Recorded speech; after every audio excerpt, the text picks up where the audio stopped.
Don't say that దాన్ని నెగిటివ్గా తీసుకోను. జనాలకు ఓకే ట్రస్ట్ మనం బిల్డ్ చేస్తున్నాం ఏమో అని అనుకుంటాం, ఇంకా జాగ్రత్తగా బిల్డ్ చేయాల్సిన అవసరం ఉంటుంది. ఎందుకంటే ఆ బాధ్యత ఇంకా అసలు మనం జాగ్రత్తగా తీసుకెళ్ళాలి. ఎందుకంటే ఇంతమంది నీతో నమ్మకంతో వచ్చినప్పుడు నువ్వు దాన్ని ఇంకా ముందు తీసుకెళ్లాలంటే ఇంకా నమ్మకంగా పనిచేయాల్సి వస్తుంది. హైడ్రా అనేది ఒక్కసారి ఏర్పాటు చేసిన తర్వాత ఇది ఒక పొలిటికల్ హైడ్రామాగా మారిపోయిన పరిస్థితి. కౌంటర్స్ రీకౌంటర్స్ అనేక పార్టీస్ నుంచి కూడా కొనసాగుతూ ఉన్నాయి.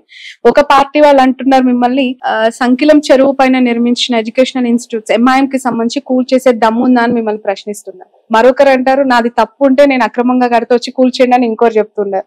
అసలు మీకు ఏం ప్రెషర్ అనిపించట్లేదా సార్? ఈ పొలిటికల్ అఫిలియేషన్ ఏ విధంగా డ్రైవ్ చేస్తుందంటే దానికి పొలిటికల్ ఎవరికి వాళ్ళు మీకు దమ్ముందా, మీకు ఇది ఉందా అది ఉందా అనే దానికి నేను రియాక్ట్ కాదలుచుకోలేదు. అవన్నీ కూడా ఎవరికి వాళ్ళు వాళ్ళ పొలిటికల్ వాళ్ళ కంపల్షన్సో లేకపోతే వాళ్ళ ఇంట్రెస్ట్ని డ్రైవ్ చేసుకోవడానికి చేసేటటువంటి వాటికి I don't need to react ఎవరికి కూడా.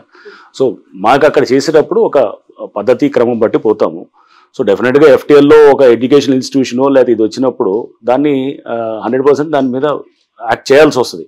బట్ చేసే క్రమంలో చాలామంది పిల్లలు ఉంటారు, చాలామంది వాళ్ళ అకాడమిక్ లైఫ్ ఉంటుంది, కాలేజెస్ ఉంటారు, స్టూడెంట్స్ ఉంటారు, స్కూల్స్ ఉంటాయి. సో వాళ్ళని ఒక బిల్డింగ్ మనం ఏది డెమాలిష్ చేసి మనం ఏదో విజయ గర్వంతో ఇది ఏదో FTLలో మొత్తం తీసామని అంటే కనుక పొరపాటు. ఆ FTLలో చెరువును పరిరక్షణ అందింపడటం పిల్లల అకాడమిక్ లైఫ్ ని కూడా మనం జాగ్రత్తగా చూసుకోవాల్సిన అవసరం ఉంటుంది. అలానే వదిలేసేది కాదు, మనం ఒక టైం ఫ్రేమ్ ఇవ్వాలి, ఇచ్చేసి వాళ్ళకు ఒక 6 months అకాడమిక్ ఇయర్ అయిపోగానే డెఫినెట్ గా అప్పుడు they will be liable for ఇది వెకేట్ చేసేటట్టు కూడా ఉండాలి. సో హైడ్రా కూడా హ్యూమానిటేరియన్ గ్రౌండ్స్ ఉన్నాయి, ఆ కోవలోకి వర్తిస్తుంది చూస్తుంది అంటారు. హైడ్రా అనేది ఫైనల్ గా మనుషులతోటే నిండి ఉంటుందండి. హైడ్రా అనేది ఒక మాన్స్టర్ ఏం కాదు, సో మనుషులతోటే ఉంటుంది. చూసిన తర్వాత పేదవాళ్ళని ఎందుకు టార్గెట్ చేయమంటున్నాము? చిన్న చిన్న ఎప్పటి నుంచి వచ్చిన వాళ్ళు ఎందుకు టార్గెట్ చేయమంటున్నాము? ఎందుకు ఓన్లీ రిసార్ట్స్ నో లేకపోతే కమర్షియల్ గా ఉండేవాళ్ళు లేకపోతే ఎవరో దాన్ని ఒక అంటే ఎఫ్లూయెంట్ సెక్షన్స్ ఎందుకు టార్గెట్ చేయాలనుకుంటున్నాం అంటే దీంట్లో డిఫరెన్షియేట్ చేయాలి. అందరినీ ఒకే తీసుకురావటం అనేది ఇట్స్ నాట్ కరెక్ట్ కాదు. గవర్నమెంట్ కూడా ఆ విధంగానే ఇంటెంట్ తోటే ఉంది. అండ్ నేను కూడా ఆ విధంగా పనిచేస్తానని నన్ను ఇక్కడికి తీసుకొచ్చినట్టు అంటే ఎప్పుడు ఒక పాలసీ అనేది ఉన్నప్పుడు దానికి 2 వైపులా కూడా మనం జాగ్రత్తగా ఆలోచన చేయాలి. అండ్ ఇది సామాన్యులకి లేకపోతే పేదవాళ్ళకి ఇబ్బందికరమైన పాలసీని తీసుకొచ్చి మనం చేయటం అనేది కాదు. ఈ సిస్టమ్ని మ్యానిపులేట్ చేస్తున్న వాళ్ళ మీద మనం డెఫినెట్ గా మనం హార్ష్గా యాక్ట్ చేయాలి. సార్ ఈ ఎంటైర్ ప్రాసెస్ లో ఈ హైడ్రాకి సంబంధించి ఒక పొలిటికల్ కౌంటర్ సార్, దీనికి మీరే చాలా గట్టిగా సమాధానం చెప్తారా లేదంటే కౌంటర్ ఇస్తారా అని నేను ఈ క్వశ్చన్ అడుగుతున్నాను. ఎవరో కాల్చాలనుకున్న గన్ను రంగనాథ్ గారి భుజం పైన పెట్టి కాలుస్తున్నారు అని చెప్పి మాట్లాడే వాళ్ళకి మీరు ఇచ్చే సమాధానం? వచ్చే టైమే చెప్తుంది ఇవన్నీ కూడా. అది నా భుజం మీద నుంచి పెట్టి కాలుస్తున్నారా లేదా లేకపోతే అసలు పబ్లిక్ గుడ్ కోసం చేస్తున్నారా మీకే అర్థమవుతుంది. So time only will tell, మీరే చూస్తారు కదా. సార్ నాలాల పునర్వ్యవస్థీకరణ అవ్వచ్చు, చెరువుల పరిరక్షణ అవ్వచ్చు, బఫర్ జోన్ కి సంబంధించి తిరిగి మన ప్రకృతిని మనం కాపాడుకోవాలి అనే నినాదం బాగుంది. కానీ ఆల్రెడీ ఒక చరిత్రలో కనుమరుగైపోయిన చెరువులకి తిరిగి పునర్వైభవం వస్తుందా హైడ్రా ద్వారా అంటే? ఎందుకంటే అసలు అక్కడ చెరువు ఉందా నాలా ఉందా తెలుసుకోలేని అనేక స్ట్రక్చర్స్ ప్రస్తుతం హైదరాబాద్ లో కనిపిస్తూ ఉన్నాయి. అది ఖచ్చితంగా సాధ్యం అంటారా? అంటే మీరు ఎక్స్ట్రీమ్స్కి వెళ్ళొద్దు. అనేది ఆల్రెడీ 100% ఆక్యుపై అయిన చెరువుని కాదు, అట్లీస్ట్ ఇప్పుడు 60% 50% ఉన్న చెరువుని కాపాడుకోవచ్చు. అండ్ కొంతవరకు ఉన్నదాన్ని రివైవ్ చేయడానికి ట్రై చేస్తాము. మరి పూర్తిగా పోయిన చెరువుని అంతా కూడా నేను తీసుకొచ్చి 100% ఉన్నదాన్ని మళ్ళీ పూర్తిగా చెరువుని రివైవ్ చేస్తానని అనట్లేదు. బట్ ఒక సీరియస్ అటెంప్ట్ అనేది చేసినప్పుడు ఇప్పుడు లాట్ ఆఫ్ డిస్కషన్ జరుగుతుంది. ఇన్నాళ్ళు బఫర్ జోన్ అంటే తెలియదు, FTL అంటే తెలియని వాళ్ళు ఇప్పుడు ఏంటి అనేది తెలుసుకుంటున్నారు. ఇప్పుడు ఒక కబ్జా చేయాలంటే కనుక 1-2 సార్లు జాగ్రత్తగా చేస్తారు.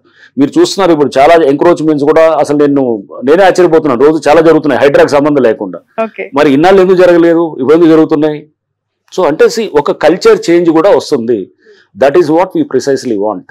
అంటే మనుషుల ఆలోచన విధానంలో కూడా ఆఫీసర్స్ కూడా జాగ్రత్త, లుక్ మీరు చేయకపోతే కనుక రేపు వచ్చి వీ విల్ డిమాలిష్, ఫస్ట్ వాళ్ళకే ఇస్తాం.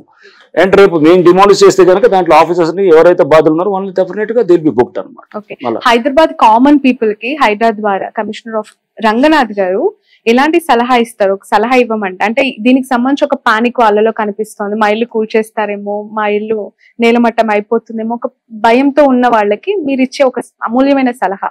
సామాన్యులు ఎవరు పేదవాళ్ళు ఇప్పుడు ఇల్లు కట్టుకొని వాళ్ళు ఉన్న వాళ్ళని ఎవరిని జోలికి వెళ్ళము.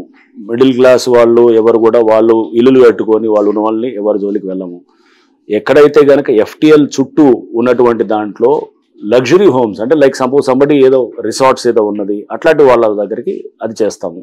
అండ్ అది కూడా ఏంటి వాటర్ బాడీస్ వరకే, మెయిన్ ఇప్పుడు డ్రింకింగ్ వాటర్ బాడీస్ మనకి లైక్ హుస్సేన్ సాగర్, మన హిమాయత్ సాగర్ అండ్ గండిపేట ఉంది, దాన్ని దగ్గర చేస్తాం.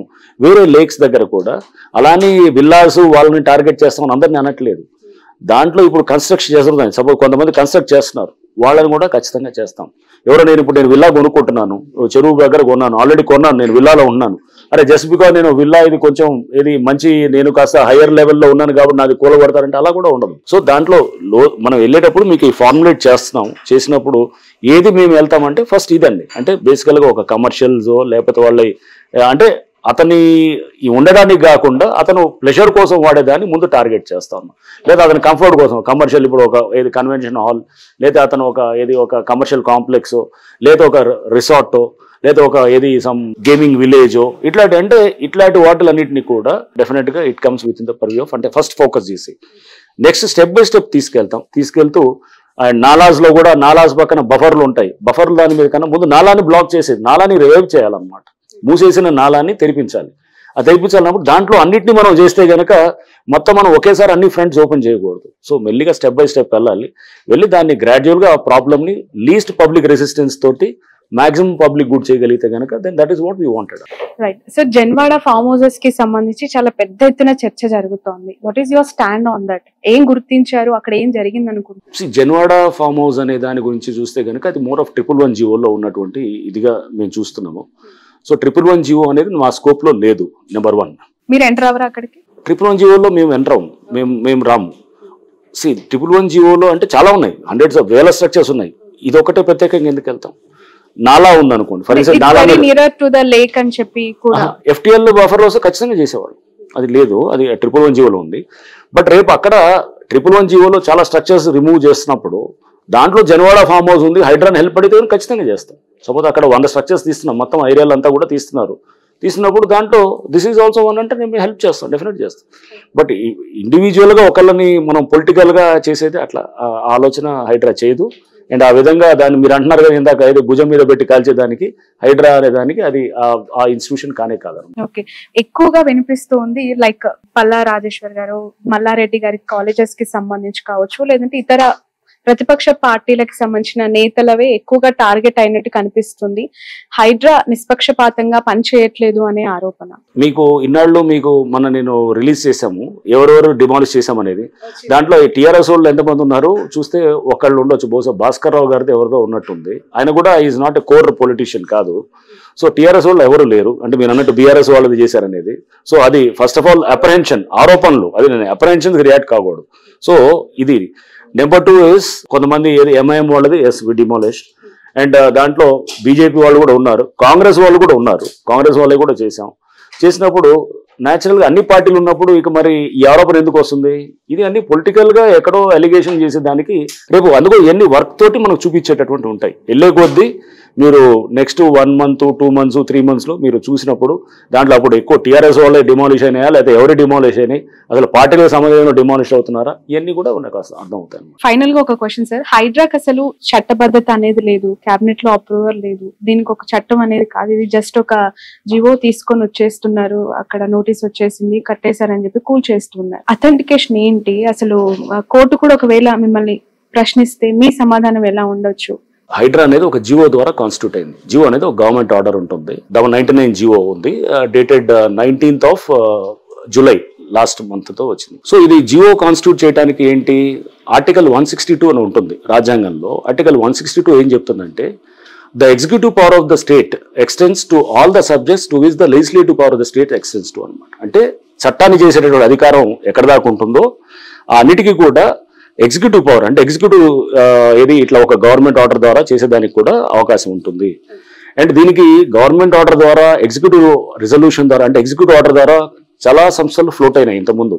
ఇక్కడ మన దగ్గర చూస్తే విజిలెన్స్ ఎన్ఫోర్స్మెంట్ డిపార్ట్మెంట్ ఉండొచ్చు, ఏసీబీ ఉండొచ్చు, లేకపోతే కేంద్రంలో చూస్తే ప్లానింగ్ కమిషన్, ఒకప్పుడు మొత్తం ప్లానింగ్ కమిషన్ ఉండొచ్చు, లా కమిషన్ ఉండొచ్చు, ఇవన్నీ ఎన్నో కమిషన్స్ కూడా ఎగ్జిక్యూటివ్ ఆర్డర్ ద్వారా ఫామ్ అయినాయి అనమాట.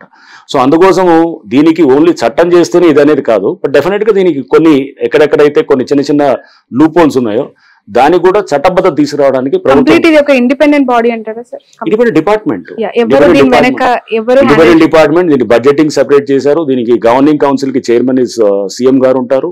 దీని మినిస్టర్స్ కూడా దాంట్లో మెంబర్స్ ఉన్నారు. అండ్ దానికి కమిషనర్ గా నేను ఉన్నాను.